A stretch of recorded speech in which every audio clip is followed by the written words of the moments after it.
ரத்த தானம் அப்படின்னாலே எனக்கு வந்து பயம் அப்படின்னு சொல்லி நீங்கள் நினைக்கிறீங்களா? உங்களுக்காக தான் இந்த வீடியோ. ஸ்கிப் பண்ணாமல் பாருங்கள்.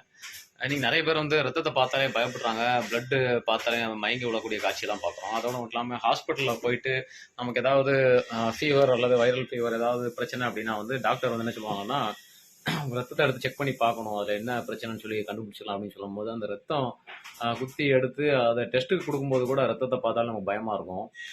இப்படிலாம் நீங்கள் இருந்தீங்கன்னா கவலைப்படாதீங்க. பிளட்டை பற்றி என்னன்னு தெரிஞ்சுக்கிட்டாலும் சரி, நமக்கு வந்து இந்த மாதிரி பயமுமே இருக்கவே இருக்காது. அதனால வரக்கூடிய ஜனவரி 19ஆம் தேதி வந்து ஒரு பிளட் டொனேஷன் கேம்ப் வந்து திருநெல்வேலி பேட்டையில் அரேஞ்ச் பண்ணியிருக்காங்க. டிஎன்டிஜி அப்படிங்கிற அமைப்பு சார்பாக வந்து இந்த ரத்த தான முகாமில் வந்து நீங்கள் இது சம்மந்தமான விழிப்புணர்வை நீங்கள் வந்து தெரிஞ்சுக்கலாம். எப்படின்னா, சராசரியாக ஒரு மனுஷனுக்கு வந்து அவனுடைய உடம்புல 5 வரைக்கும் ரத்தம் வந்து சர்க்குலேஷன் ஆகிட்டோம். வந்து தன்னைத்தானே புதுப்பிச்சுக்கிட்டே இருக்கும்.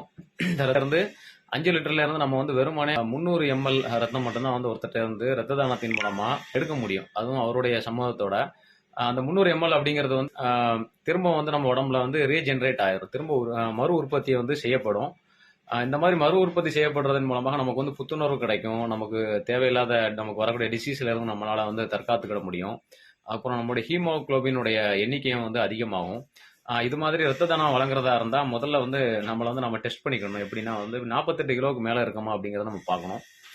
அதோட மட்டும் இல்லாமல் 18 வயசு பூர்த்தி அடைஞ்சிருக்கணும். டாக்டர்ஸ் வந்து நம்மளை வந்து செக் பண்ணி நம்ம பிளட்டை செக் பண்ணி நம்ம பிளட் கொடுக்கலாமா வேணாமான்னு சொல்லி அவங்க முடிவு பண்ணுவாங்க.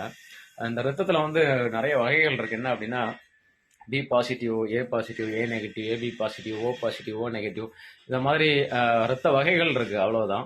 எல்லா ரத்தமுமே வந்து ரெட் கலர்ல தான் இருக்கும். ஆனா ரத்தத்துல வந்து இந்த மாதிரி வகைகள் இருக்கு. அதை டெஸ்ட் பண்ணி கண்டுபிடிப்பாங்க. நம்ம பிளட் வந்து என்ன குரூப்பை சார்ந்தது அப்படிங்கறத கண்டுபிடிச்சு அந்த ரத்தத்தை வந்து எடுத்து எந்த குரூப்புக்கு வந்து அது தேவைப்படுதோ, யாருக்கு அது மேட்ச் ஆகுதோ அவங்களுக்கு வந்து அந்த ரத்தத்தை வழங்குறதன் மூலமா ஒரு உயிரை நம்மளால காப்பாற்ற முடியும். ஒரு ஆபரேஷனுக்கு வந்து நம்மளால உதவி செய்ய முடியும். ஒரு பிரெக்னன்சி லேடிக்கு வந்து ரத்த பற்றாக்குறை இருந்துச்சுன்னா நம்முடைய ரத்தத்தின் மூலமா அவங்களுக்கு வந்து ஒரு நல்ல ஒரு ஆரோக்கியமான குழந்தை பெறுவதற்கு நம்மளால உதவி செய்ய முடியும்.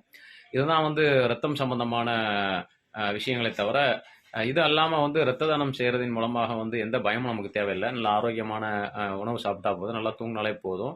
ஆட்டோமேட்டிக்கா நாம கொடுத்த ரத்தம் வந்து திரும்பவும் வந்து நமக்கு ஜென்ரேட் ஆயிரும். அதனால மறக்காதீங்க, நம்மள்ட்ட ஆல்ரெடி 5 லிட்டர் ரத்தம் வந்து நம்ம உடம்புல இருக்கு. அதுல வெறும் 300 ml மட்டும்தான் நம்ம ரத்த தானமா வழங்கவே போறோம்.